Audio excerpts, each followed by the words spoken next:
बाप रे बियाह शादी तो कर लेकिन हमार मन थोड़ी ना जिगा लगी। हम प्यार करते दूसरे से जाए थोड़ी ना दूसरा के है।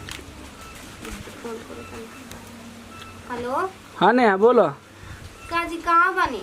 कहाँ बनी? शादी कोई लग शादी के खुश रहत लो ना।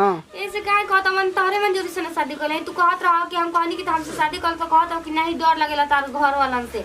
अब क्या कहत है ऐसे? ओरे बुझाइल ना बोल दनी हम ना बुझाता दूजा तो सही समझ हमरो घर ना बुझा जैसे कहला तार बात मान ले लेकिन हमारा अब जान लो ना कि मर जाए कोई जमन नहीं के। अब हमू तारा बिना रह हम ना कोनो उपाय करो हम कुछ नहीं जानत।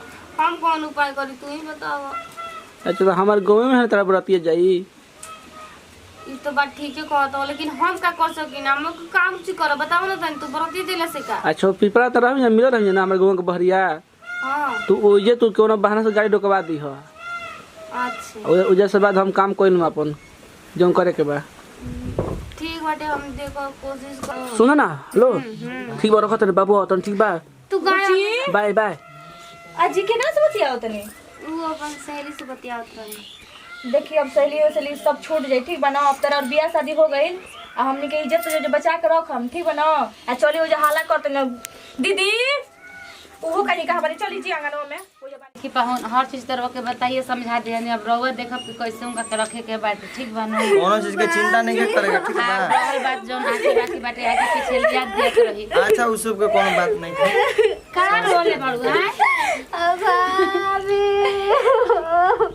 रो मत तबीयत खराब हो जल्दी जल्दी करिए तनी काम हो गइल बाटे। दर भैया के भेजब जा ठीक है ना। आज का चिंता मत करिए घेरे जी के बाके आराम से खाइए पिए ठीक से रहिए। ए पाऊ ध्यान देम जी देखे पूछी हमनी के बाड़ी कल हम काले तार भैया के भेज के दिन अंदर आइब जल्दी में खुश नहीं पाहुन जल्दी।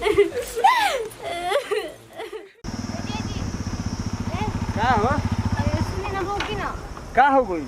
रोगी जी बग जी रो कोबे से घामा में गाड़ी चलाते तो मैं चौकर टाइप के उधर दिया मन नहीं करते बैठे के आ समझे में प्यास लागल बटे। ऐसे रही में तारा के पानी मिली चला आगे एगो कल बाटे ओजी पानी पी लियो।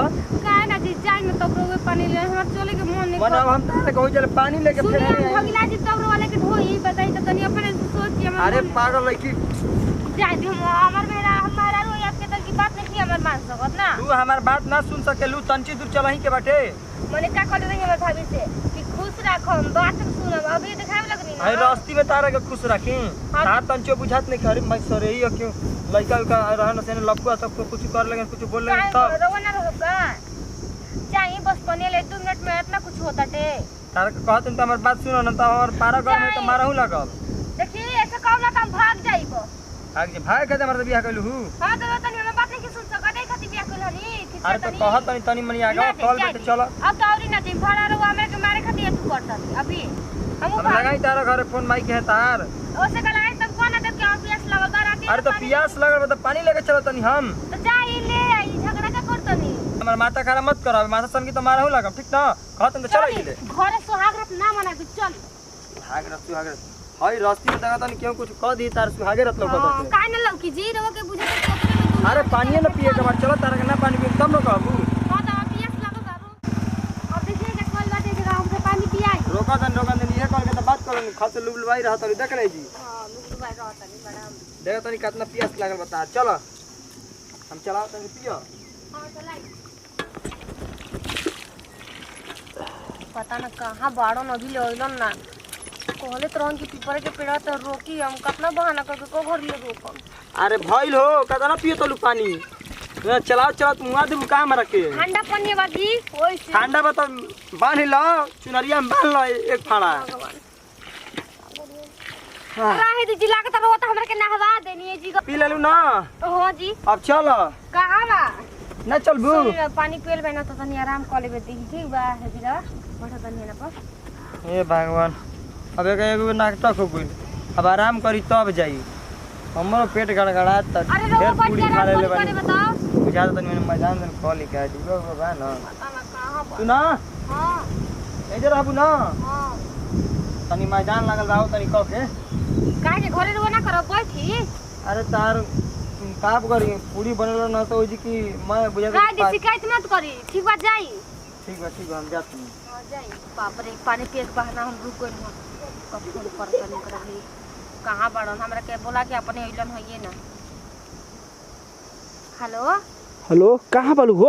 और तन चौरिया गाँव बढ़ जाना है दूसर का पेड़वा के पीपर के जे रुकल बने तन छा बटे कल रस त कसहु बहाना क के रोकल तो के का मालूम बटे। अच्छा ठीक अगला कलाव तो का बालू जे? हां हां आइजे आवा। चलो ठीक आवा तो उजे रह ऊ कहाँ बना हो? और वो नते के नाम मतलब तुम होकर के हम जब से बन उधर के मरे के जिए के धमकी देता टे कहत टे ना जन तरह के घरे मारब खूबी आई तरे तो रोकवा नहीं थी त। चल ठीक बा रखत ना का कर हम ना भागे के रहती ना तो नती के खूब होते कि घर जेती त। कहाँ पे जाऊ रे? और किस काल हो तो दिया। अजे मत रंग डर पोके हो गए काटा पोके। हां के डरवा दे हला दे तो हाफे पाइप के सु भागल में तरह खाती। अच्छा चल कोनो बात नहीं के हम इतना गहना ला पहले मन ना बेच के तरह के सब कुछ हम मुझे 300 रुपया 300 में का होई बताओ कहां रखबा हमरा के। चलो बक्सा में रूम रखल बानी ओइ जमन के के देखि आई। आ तार मन देखला के बात नहीं कि तार घर कम के एक्सेप्ट कर ले ना। अरे चल ना घर के बियाह कली हमरा से ए तार से लो चल भागो। चलो ना कोनो प्याज होई तार बाइक में चोबी छोड़ ले बका। हो का जान बाटी का हो बाइक चलो बाइक से भागी। और तो आवाज कर गड़िया ना ना आओ चलो सुन ना हेलो बैठो एकदम चपक के थोइलो ठीक बा हम स्पीड में भागो। मिलान करतो ना चालू और नती ऊपर छोड़ा ना अरे गाड़ी के मिलल। अरे अरे अरे हमार गाड़ी हमार बहन अरुआ लेके भागल सर कौन रोल रे ओकरे घर फोन लगा के पूछे हम भाई हमार गाड़ियों लेके भागल नतिया। हाँ हेलो हेलो कनी अरे पहुँचे के छोड़ी मम्मी जी आई देखी ना राउर लड़किया के गाड़िया के कौन तो लड़का लेके भाग गइल आ लड़किया तो बढ़िया से राउर बैठ के गइल बुझाते नहीं के केवन रहल कोनो हितई के ना विदा कल नहीं कोनो के। हां ये दादा जौने के डर रहल तवने हो गो डर ई का कहतनी ए पाहुन खिसियाई मत कैसन लुका छिपा के उसवतिया के बियाह कइले रहनी आ फिर रानी बनिया से लेके भागिए बोल ना का लड़का के चक्कर ल। अरे उ कहिए से बतियावत रहे 2-4 साल हो गए। ए भगवान हमार मां इज्जत ले लेनी जरा वाला रउलो के पहले ना बतावे कर लइए जाय भी पाहुन जौन भइल तौन भइल बात कोई ले कह मत हमनी के जिल कह देल बनिया सब कुछ ससुरे गोल बिया।